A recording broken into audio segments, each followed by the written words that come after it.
2023-24 transfer talk right here on Corner Flag Talk. That's right, we are back. We're back on YouTube, and where else would we want to discuss other than the transfer news, rumors, confirmation that is going on and that's going to dominate our next 2 months, guys. It's your boy John. It's a pleasure to be back here as we kickstart content for the 2024 season. So without further ado, let's get into it. Given that this is the first episode, I'm going to run through you guys how this is going to run. We're going to hopefully do one of these every single week, and we're going to split up each episode into 3 different categories. First one being confirmed moves that has happened over the past week or so, after being strong rumors that you, the viewers, get to send in and ask us to review. And lastly, if there's any position or suggestion that you guys want us to analyze, whether it be a rumor that might not be so strong or a position that you think your team needs fulfilling, we'll do that as well. For each one of these categories, we're going to use our rating system of red, yellow, green to gauge how we feel about these moves. Red being that we think is a bad move, that on our behalf and on our analysis, we don't necessarily be one that we really like. Yellow being more in the middle, where we can see it can work, we can see it can not work. It's not one that we are totally in love with, but it's not one that we totally hate. And green being one that we really, really do endorse, one that we really like, one that we think could be a very successful move for both player and team. This rating system is going to be used as we go across 3 categories for each player. I know it sounds like a lot, but as we go through it, it's going to be really, really simple. First being price. Do we think it is a good value or bad value? Do we think the selling club is getting robbed, or do we think that the buying club is the one being robbed? Or maybe it's a fair deal for all parties involved and it's a good move for the player and both the selling and buying club. Next would be fit. Do we think the player is a good fit for the team that he's going into? Do we see a place that he could tactically really help the team going forward and achieve whatever their goals is for the upcoming season? And lastly being priority. Do we think it's a high priority that they had to get over the line, or is it a low priority signing that we think they probably could have waited to probably further down the window and prioritize other positions, or maybe even push back to other windows? So that being said, that's enough rules. Let's get into the confirmed moves so far of the 2024 transfer window.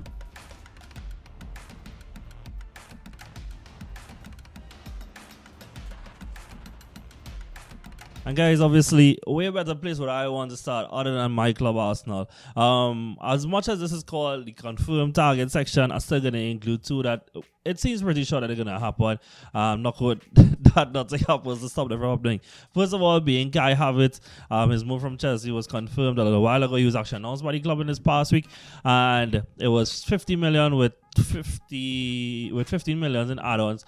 And it's a very interesting move. I think it's one where I could understand why it was being made, but I think at a point where I think that Arteta's in a place where he needs to get these signings to really work if we're going to compete with the juggernaut that is Manchester City, that is the treble 3-peat winning Manchester City. He needs to make sure all these signings work. So in that case, looking at it price-wise, honestly, I would put it in a red. I think that the buying club in this position is really getting ripped off. Because while I've been a big fan of Kai Havertz and I've been a big fan of him since he's at Leverkusen, I think that his spell at Chelsea has not been one that lived up to the price. That being said, I know he's had key moments, but I still think that even at 50 million at the base fee, even before add-ons, I still think that maybe it could have been a little lower. Maybe red is a bit harsh. You guys could let me know in the comments, but I don't like the price fit. Fit, however, weirdly enough, I do think it's a fit that I can't see working.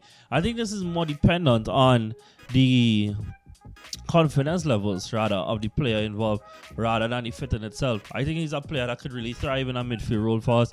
I think when we look at especially the position that Granit Xhaka was taking up in his last season here, where he had a relief of his defensive responsibilities and a further license to roam and get into the box, overlap the left winger, overlap the striker, make early runs rather, and be able to be there for cutbacks and early shots and stuff like that. I think that's something that Kai Havertz really, really stands out in a capacity there. I think that he's a player that really thrives on being able to have that freedom, and I think he's probably been let down actually a lot in the past by the lack of quality by his Chelsea teammates. So I think it is actually one that I can see working, but like I said, I think it's also based on a player that can be a bit hinging on confidence when it comes to his ability to play. So for that case, I'll give it a yellow rating in that area. And lastly, priority. I actually do think it's a high priority, and for this area, I'll actually give it a green. Reason being, Arsenal expected both Granit Xhaka and Thomas Partey to leave in this window, and they really needed to get more depth in that. Besides the fact that they were there, we saw last season that Arsenal title charge came crippling down, and they did bottle it in the end, and it was because really to a lack of depth. When players in their first 11 couldn't start anymore, the subs or the squad rather could not really keep the momentum going, and we saw them as they drop points to the likes of like Southampton and stuff like that, where they had to rotate the first 11. And I think by growing the squad and growing the amount of players that Mikel Arteta feels that he can trust going forward, I hopefully think that we can see a more sustained title charge in the future for Arsenal Football Club. Next player, as I mentioned earlier, is Jurriën Timber. He's coming from Ajax. He's nominally a centre-back. And I think this move is really interesting and is addressing one of the questions that we got in anticipation for this video, is how does Jurriën Timber really fit Arsenal? We're looking at a player that's going to cost roughly about 40 million, and I think that's actually pretty good value when you consider some of his teammates went for 60 million as recent as last year. And I think it's a really interesting move because I actually don't see him coming to play centre-back quite often, actually. I think I see him more in a capacity to play as an inverted right-back, and even later on, probably as a full-on midfielder. After watching some clips of him and some scouting highlights, I really see a player that could be explosive from starting positions, is very confident with the ball at his feet, can dribble, can take on, and his first touch and receiving is very well at evading pressure. And I think that when we look at where Arsenal, again, probably have some needs, is in depth more on the right side. And even though he might not be used as a nominal right centre back, he still will be able to provide cover there. And the reason being is that even if he might not be used as a right centre back, only probably in case of emergencies, you're still looking at a scenario where Ben White could shift across the centre back, Tomiyasu is an option there. And while I'm not totally against it, I think when you look at more the profile of players that Arteta has likened to at playing at that centre back position, both the left and right, you look at players that are bigger and more physical, while Jurriën more depends on the pace and athleticism in his game compared to the ones that we've used in the past. However, there's one thing I've learned with Mikel Arteta is to not put anything past him. Enough of that. Into the rating system, I think at 40 million is a great price. Give it a green there. I think as a fit, I'm really excited about this, and I'm also going to give it a green there.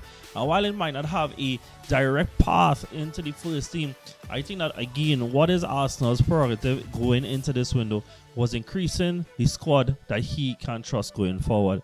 If there's one thing that we've learned from Pep over the season, is that I don't necessarily believe that the trouble was won by just this player or this player, but the ability of the squad to maintain a high performance level while others were out of it. And that was the downfall of Arsenal last season. Whether it was out of form or injuries, they could not have depended on their squad players. And with someone like Jurriën Timber coming in, you have both competition for places and quality in depth in the squad. Lastly being, as I said, the priority, it is a high priority again for Arsenal. It was a position last year that we literally saw that one person got injured in that area of the pitch in William Saliba after the title charge came coming down. If somebody like Jurriën Timber was in the squad, we could have seen Jurriën slot in at right back. But why go back to the centre back position, which we know he's a high quality player at, and maybe, for Isaac, we could have probably sustained the title charge. Lastly, because we don't want to stay too long, people are going to accuse me, Arsenal fan, going on and on, is Declan Rice. Is the move I'm the most excited about by far. And to be quite honest, even in price, I'm probably going to still give this a green. Reason being, I think that this is one that no matter the price, they had to get across the line. I think that if Arsenal are really going to return to that table of wanting to be considered amongst the elite clubs in Europe, there are certain things that you need to do. And one of them is also establish your foot in the transfer market. And let people know that you're not going to be bullied, and the players that you really, really want, that you're going to go out there and get them. And to compete against, again, Manchester City in the transfer market is not a simple feat to do. That being said, the player in itself is somebody I've been a massive fan about for about 3 years now, and one that I genuinely thought that we would have never been in a conversation of getting him, and now it looks like it's just a case of dotting the I's and crossing the T's, and he's going to be an Arsenal player. He's going to come in, he's going to add a phenomenal defensive presence, as well as underrated appreciation for his ball carrying and stuff like that, as well as characteristics that the money can't just buy. You can't train things like leadership and tenacity and never say die attitude. And getting more and more players like this into the team could only solidify Arsenal as we want to go on to be fighting for the biggest trophies out there. And with the winning mentality that he has, because when you hear him speak in interviews and press conferences and stuff like that, he's somebody who's never really satisfied with mediocrity, and that is again the mentality that Mikel Arteta has echoed into the squad as he's taken them from an A-place team to one that's challenging for the title now. So for price, for the sake of unbiased, I'll put it as orange. It is expensive, and it is one that has a huge expectation now because he has to come and perform, but honestly speaking, I'm not worried about it at all. I think that when we hear things like Mikel Arteta has been speaking to him for months about his role in the team, I am so sure that this is going to work out. This is going to work out for every person involved, not just him, but his teammates and wherever it is that Mikel Arteta has his next iteration of Arsenal going forward. So that being said, even with the fit is a green priority, it is a green. And it's one that, like I said, as you guys can tell, I am extremely excited about to go up against the biggest teams, not even just Man City, but even Bayern Munich as well. And we're able to flex ourselves to show that we are a destination that we want young players, upper-come players in their prime, entering their prime, to be at. This is that signal to the rest of Europe that we are going to be a force to reckon with. Again, knock it out, guys. Moving on to some other teams, guys. Stay tuned. Next place we head to Chelsea Football Club as they just signed Nicholas Jackson for a little over 30 million euros. They signed him from the Villarreal club, where he managed to have 26 appearances and scored 16 goals and get 4 assists. It's a player that, after watching a few clips of him, it looked more like a player that plays not necessarily as a main man, but loves to play with another striker, play off of him a little bit. However, this is the kind of player that I actually think that Mauricio Pochettino would really like. Somebody that can play multitude of roles and probably be a halfway player between a striker and a support player as well. Something similar to probably the role that we saw Dele Alli be used in during Pochettino's days at Tottenham Football Club. It's one for the price at this day and age. 30 million for a striker that has proven in a top 5 league that he could score is a very, very good price, and one that Chelsea has to get the green light on. In terms of fit, it is definitely a position that Chelsea has been suffering for years now, regardless of the short-term solutions that Giroud and others have provided over the years. It's one that has not seen any real good returns since the days of Diego Costa, and even that was short-lived for a lot of reasons off the pitch. So it's definitely a position of need and one that they had to get done. And so all around, I will give this a green. My only concern being is that they are also being linked to other strikers as well. Does that mean that he is not seen as the first choice? Is he not seen as maybe the striker and maybe in other positions? Time will tell. But based on the information we have at hand right now, I have to give this a green all across the board. As well as somebody that did not come in this summer but was announced a while ago was Christopher Nkunku. He was signed for over 50 million euros. The French international arrives from RB Leipzig, and at 16 goals in the Bundesliga, he actually left as the Golden Boot winner.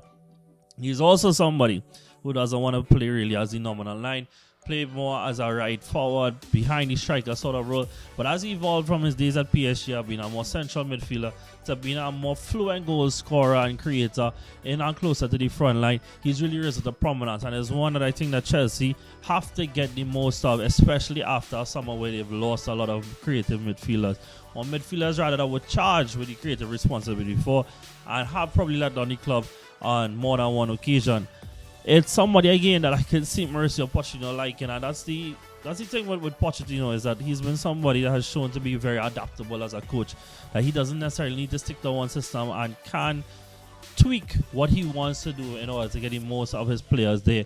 And when I look at other players like Madueke, like Modric, like Raheem Sterling, these are the kind of players I can see combining with Christopher Nkunku, and all of them creating what should be a potent front line for Chelsea in the upcoming season. For the price, again, at just over 50 million euros for a French international who admittedly missed the last World Cup due to injury, a Golden Boot winner, and somebody who has again risen to real prominence over the last 2 years. You really can't go wrong for that price. It is a priority. Midfielders is a priority for Chelsea right now after losing Mason Mount, losing Kai Havertz, losing Kovacic, and creativity has really been an issue. And while goal scoring is his main highlight, I should say, because he definitely weighs out more with goals than he has assists. I still think that just being a naturally dribbly and creative player that he is, the X factor player he is, like he will add that creativity, even if it's not necessarily by the final passes, the final through balls, the assists and stuff like that. And lastly, being the fit. Time will also tell. This one and the Jackson one is really hard to say before we see what Mauricio Pochettino's system is. But again, knowing the coach and knowing the types of players that these are, there should be a space for them in the system coming up, and hopefully we can see them flourish in their new roles. Next up, Mason Mount, Manchester United. Not confirmed yet, but it's 1 or 2 steps away from being fully confirmed. We already got the here we go. We got the tweets from David Ornstein. It's 55 million euros with a 5 million add-on clause.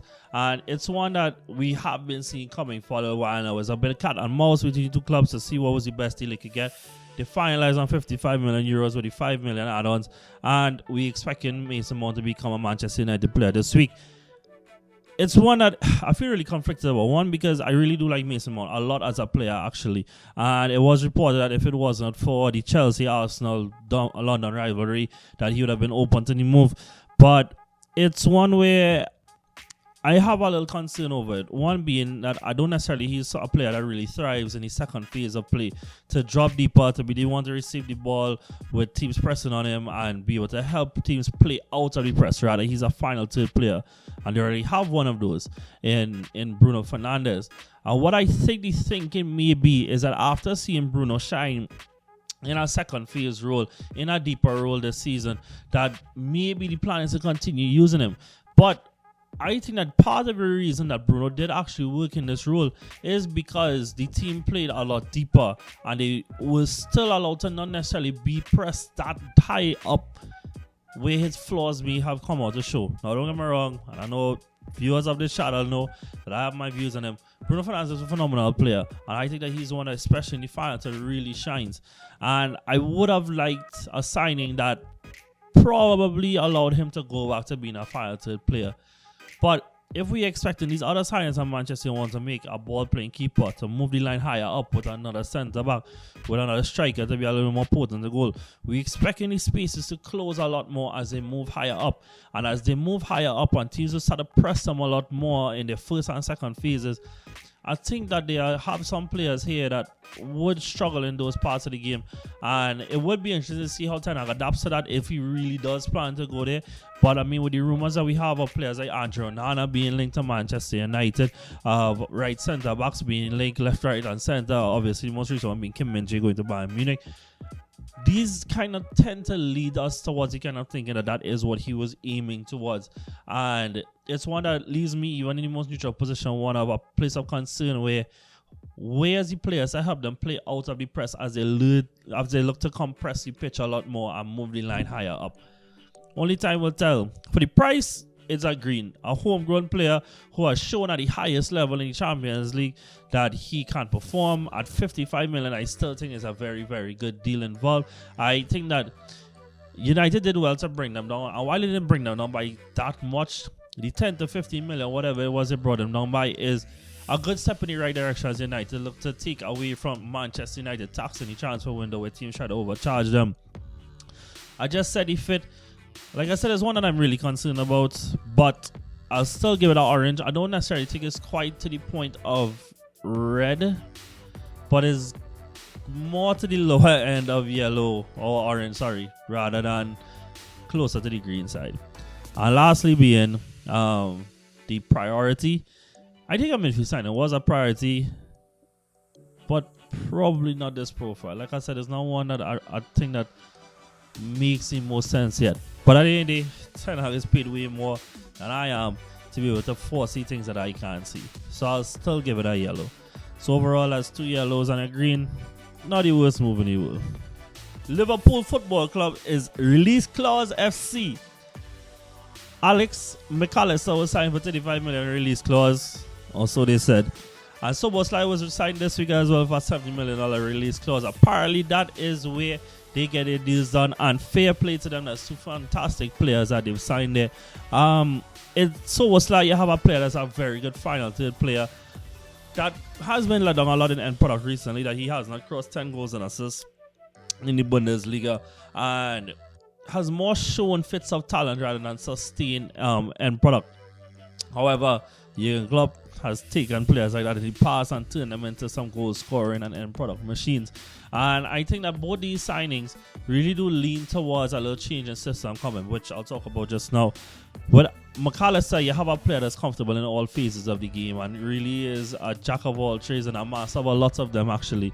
And it's one that I don't think was that high a priority in terms of this specific profile, because I do also think Curtis Jones is somebody that could do that, and I think of Curtis Jones quite highly. But I think that as Klopp definitely is more depth in midfield and is leaning towards this box midfield system as he ended off last season in phenomenal form, and is somebody that has now a lot of pedigree behind him. He's been in Premier League for a good few years now. He's been part and a winning, contributing part of the Argentine World Cup winning side in 2022, and I think that these are two really good signings as we push towards that box midfield role. We've looking at 4 signings that we want Liverpool to make over the summer, and 3 of those being in midfield. The fact that we got 2 of those done already, and we see Trent inverted, and Fabinho had a bit of a renaissance last year. Get somebody else to also partner with Fabinho. Then you really have a healthy box midfield, because you really want players that complement one another. That one is specialist here, specialist there. And while they're all comfortable in the same roles, you want them in the places where they can really shine, places that are their forte. And with somebody like Szoboszlai playing as a right centre mid, McAllister as a left centre mid, Trent inverting, Fabinho cleaning up, you really have as close to probably a perfect midfield 4 that you can ask for. Now, obviously, there are other parts that need to move in order for the system to work. But in terms of where we see them projecting right now, for both players, have to give them green on the fit into the current team. In terms of prices, I think McAllister prices are green. I'll give Szoboszlai price a yellow. Reason being, it is still high, and he's not somebody that has had high output numbers in the Bundesliga. As well as we know, the Bundesliga to the Premier League, outside of Manchester City signings, can tend to have a bit of translation problems, let's say, as players try to translate the end product from the Bundesliga to the Premier League. But Jurgen Klopp is somebody that knows that league very well and would definitely know how to get the most out of somebody like Szoboszlai, as they have a little change in system. And while this might not be the most conventional signing, it won't be the first time that Jurgen has used attacking midfielders that are like this. I think he's somewhat similar, with a lot more leading towards ball striking, rather than creativity than Götze, but there are similarities we need to for me. And lastly would be criticality, priorities. Both were high priorities. They will let it go. A lot of midfielders come in this window going here. Milner left, Ox left, and they were already dealing with depth issues. I think it's very good recruitment. I think McAllister, again, just a little lower than Szoboszlai, because I really do believe in Curtis Jones. And he's currently at the under 21 euros and has been shining throughout. And is somebody that may block the ceiling, but the club is the ones I want to win, not necessarily players. So if anybody get blocked on the way up, that's just part of it, right, guys? But like I said, all in all, it's been really good moves. I put Szoboszlai price as a yellow instead of a green, but besides that, it's been greens mostly across the board. Next up, and the last team we'll actually talk about in the Premier League is Tottenham Hotspurs. Now, they're going to say Arsenal fan, whatever. However, those who actually know me know that once I actually think that there's sense and logic to what our club's doing, I will 100% give it praise. And I really do like everything about what Tottenham have been doing this summer. The Vicario signing in goal, and I'll be honest, I don't know much about him. And some of the highlight reels of him have him looking a little dodgy there. I can't say much for that move. However, the links that they've been having at centre backs and stuff like that, I love them. And I genuinely love the signing of James Maddison. And I think it probably is pushing them towards moving out Kane, as you have somebody that wants to dominate that area of the pitch that Kane usually drops deep in. However, it is solving a creativity issue that they've been having for so long. And you have somebody that is not just creative, but is not afraid of scoring as well. And it's somebody that I've been a big fan of for a very long time. And when we look at the prices we've been calling so far, with the exception of McAllister, Maddison is going to fall at the second lowest price that we've heard of so far on this episode. And that in itself is a green light towards value for money that Tottenham are getting right now. They are not in any European competition. They are really looking to rebuild from the ground up. And this is a fantastic move in the right direction. And it does feel a little bit more getting back to the grounds of what actually got Tottenham to the point where they were coming on to the end of Pochettino's reign, where they were a little bit more humble, for lack of a better word, in the way that they were approaching the window, as they got with somebody with Ange as their manager, who also has had to work from the ground up to get to where he is now. And I really do like all the moves I've been having so far. So specifically on James Maddison, because like I said, I can't really talk about Vicario so much. However, Hugo Lloris was a train wreck. I need to get him out of there for the longest. So I genuinely don't know how he lasted so long, because he has fallen off a cliff so badly. James Maddison, price, green, 100% out. I need green, 100%. I would fit. Ange has looked like a very much possession-based coach and somebody that does play attractive football, and it's one that I can't see Maddison falling in. And with the signing of him, we can probably see Kane go back to being more of an out-and-out 9. However, I think that's kind of likely, and I still would like to see Kane leave the club. I would also like to probably see Richarlison used more in the starting 11, because for all the banter that he's incurred to himself, I do think that there's a player there. And maybe with somebody like James Maddison, we could see the unlocking of Richarlison happening. So, yeah, guys, last Premier League club, 2 clubs outside us, and then we move on. Next up, like as I said, as we move out to the Premier League, we have Jude Bellingham going for what was a record fee to Rice, for an English player to Real Madrid. I really like the move. I like Jude Bellingham saying things like, you know, that it's really important to him to go to a club that is football heritage and to show that it's not all about money, albeit he's going to get paid really well. It is a fit. I think it's a good fit. I think that it is a place where Real Madrid knows that they need to rejuvenate as they look to phase out Luka and Cruz as times goes by. And I think that he's a good replacement from Modric, actually. And while there's obviously phenomenally huge boots to fill for somebody who's an all-time and a top 5 midfielder of all time at a minimum, it is profile-wise a lot of similarity. Players that thrive running with the ball at their feet, players that can have good end product, and players that have this tenacity to shrug off challenges and to move past players and stuff like that. So from a fit point of view, it is a green light from me. I think it's a really good fit. I'll give Price a yellow, not because I don't think that he's worth it, but because we've all seen that with these high price transfers, this even goes back to Rice as well, that there's a lot of pressure on these players to perform. And the reality is that in the top 10 signings of all time, only 2 players, I think, I glanced at the list the other day, were definite successes. And is there a correlation between the two? I'm not sure, but there's a lot of time that I think players do spend money a bit wastefully on some of these players, and a lot of that, like when we look at like Griezmann and Dembele and Coutinho to Barcelona, it's just examples of 3 of those players that are in the top 10. They didn't get returns for their money at all, and some of that was partially down to poor scouting. But besides the point, I give it a yellow just because of how expensive it was. But he is a fantastic player, and I really am excited to see him in Los Blancos. And lastly would be priority. It was a high priority because, again, these 2 players are really getting up there in age. As much as Modric seems like he's timeless, it's somebody that they needed to get depth for. And I think it probably might mean the end for some other midfielders there, or players I would have liked to play midfield and maybe forced to play elsewhere, and players like Fede Valverde, who was even deemed earlier in the summer by Flo Perez no longer untouchable. So, yeah, we'll see what else they bring in. They also have brought in Fran Garcia at left back, a returning player from the Real Madrid Academy for a release cost of like 6 million or something like that.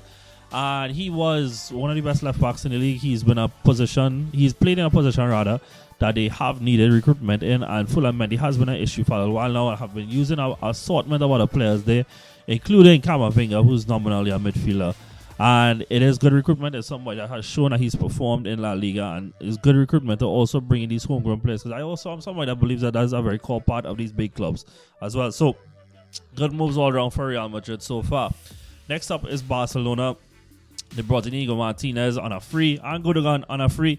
Inigo brought in more in a backup capacity because Christensen and Araujo have been just great as the starting pairing, as Barcelona had a record low of goals conceded last season in all of Europe, as well as with Gundogan, they lost a lot of experience this year with both Jordi Alba and Busquets leaving, and you have somebody who literally just captained aside to a three-peat and a treble.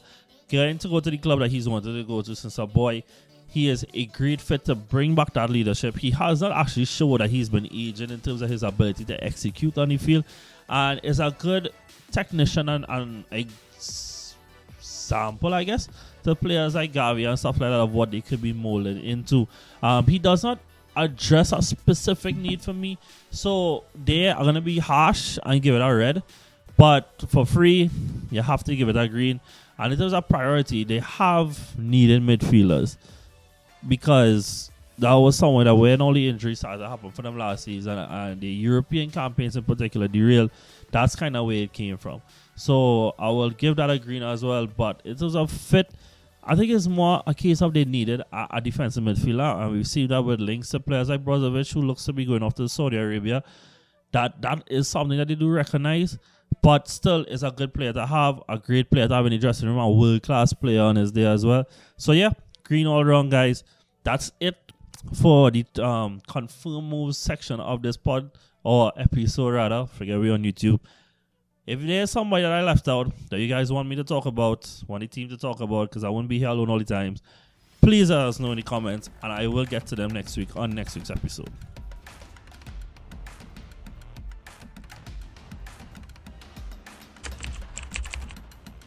Okay, guys, in this next section, we're going to do rumors, right?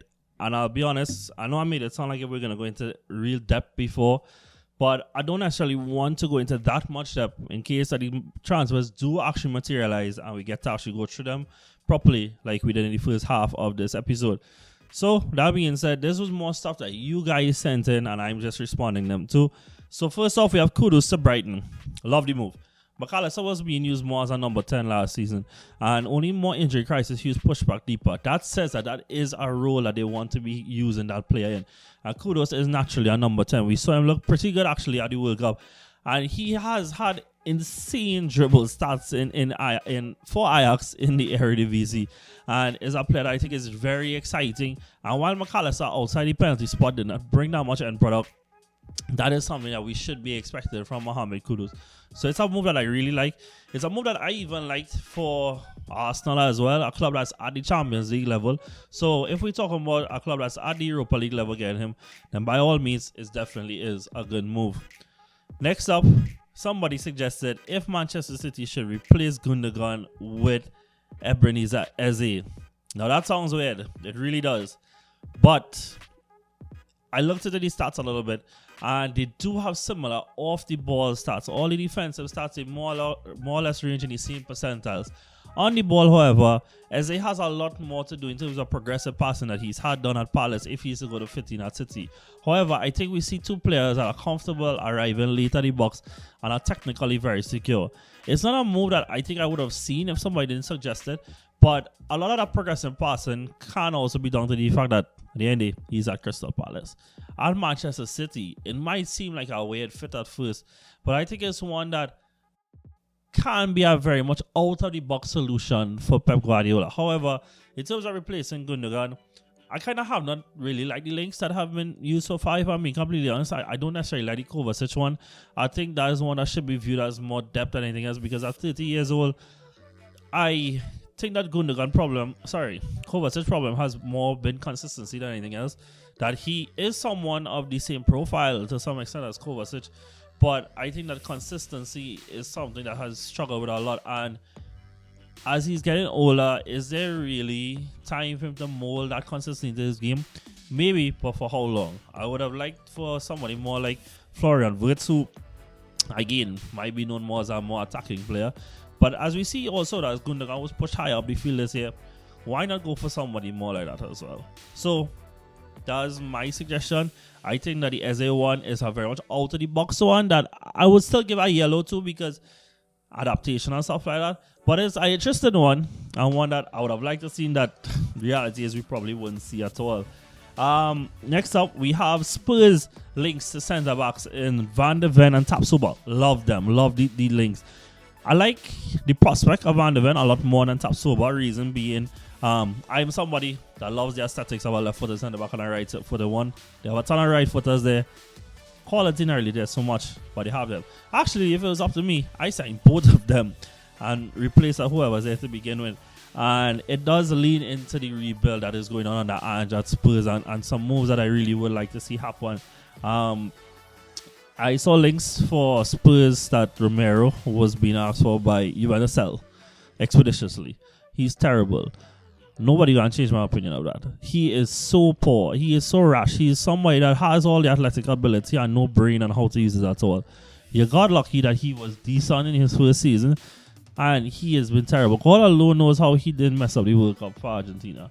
So, I like the move for both of them. Fabrizio has said explicitly that is not a case of them buying both, and really for one. However, if this link for Romero does materialize to Juventus, you never know. So, it's one that I do like. Kane's future, Real Madrid, bro. Or Bayern. I rather Real Madrid, though. But just go. Just go, man. You're too talented to finish your career without goals. And look, I get the whole loyalty stuff, and I do. But I think somebody who had the potential to be in all-time conversations, you need to also have the medals upon the table to be in those conversations as well. And staying at Spurs, you're never going to get it. I am fairly confident I'll probably go the rest of my life without seeing Spurs win anything major, let alone minor trophies like Carabao and stuff like that. So, if he wants to get accolades in order to really stack up his career, he has to go elsewhere. And at Bayern Munich, it is a league that they tend to dominate a lot more than Real Madrid dominate La Liga. But probably at Real Madrid, you have a higher chance of winning the Champions League and as well as being more competitive in the league that he has been at Spurs. So please go, bro. Just go. And I think it's also a good time on the Ange for Spurs to hit the reset button, to look at this as a time period where, okay, let's get back to foundations. Let's rebuild from the ground up and get the club going again and stop these stop-start solutions we've been having ever since we sacked Mauricio Pochettino and brought in Mourinho and brought in Nuno. Can't remember was the rest of the Nuno name. Nuno and Antonio Conte. Get back to where you guys were before that when you brought in Mauricio Pochettino, and let's see Spurs actually build back up themselves properly. Vega to Chelsea is a move I don't like. As much as I think Chelsea need a lot more in the creativity department, he's not somebody that I would play deeper, and I think that's where this Chelsea fan probably was hinting at, was Vega playing deeper at Chelsea. I like the player a lot actually, and I'm very scared of him going to Manchester City because I think he can be molded in a very similar mold to Bernardo Silva. That highly I think of his talent. That being said, I think Chelsea need to look for players that play a little bit more deeper, because it's those players that play behind the striker. Even though they got rid of a lot, when we look at Jackson, Sterling, I almost said Havertz, Nkunku, Madueke, Modric, there's a lot of players playing there. Whereas deeper, the only senior player you're really looking at is Enzo and Kani, who has played limited minutes there as well. I don't even necessarily like the Caicedo move, because I think that's also limited Caicedo to his best abilities. Because neither one of them are ones that you want to really sit deep. Both want to get on the ball, play a little bit higher up, to play the ball between the legs and receive the ball through press. And while in theory having two of those is nice, I don't necessarily think it's a nice balance per se. But it's still a very good move in the weekend. And that's one that I think Chelsea fans should favor more than the type to go for a Gabriel Vega in particular. Lastly, we have here is replacing Partey. I am no judge, jury, or executioner in any means or fashion. So, all what's going on with Partey off the field, it kind of writes off everything else that have him good on the field to me as a player. Granted that those things are true. Regardless of whether those things are true or not, there are even concerns on the field as well. Consistency, he's getting older, availability and stuff like that. And with that, I could understand Arsenal wanting to move him on now. That being said, I think that Lavia would be a really good person to bring in as well. I think Fofana from Monaco is also a nice one as well. And I really am open to this position being more a project signing than being somebody to directly replace, because we are bringing in Declan Rice. There's rumors today, thank Jesus, that Xhaka might stay. And I prefer him staying than Thomas Partey staying. And Lavia is more somebody I think is of that mold. However, Lavia is also rumored to Liverpool. And I'll be honest, if I had to choose between the two, if I was Lavia, I would actually go Liverpool, because I think there's a more straightforward path of first team football there that as they eventually age out Fabinho, he can go into that position as well. So, yeah, guys, that's it. I hope you guys enjoyed it. Please like and subscribe. We'll be back here every week. Leave your comments. Follow us on social media everywhere, Corner Flag Talk. And, yeah, catch you guys next time. See you soon. Take it easy. Later.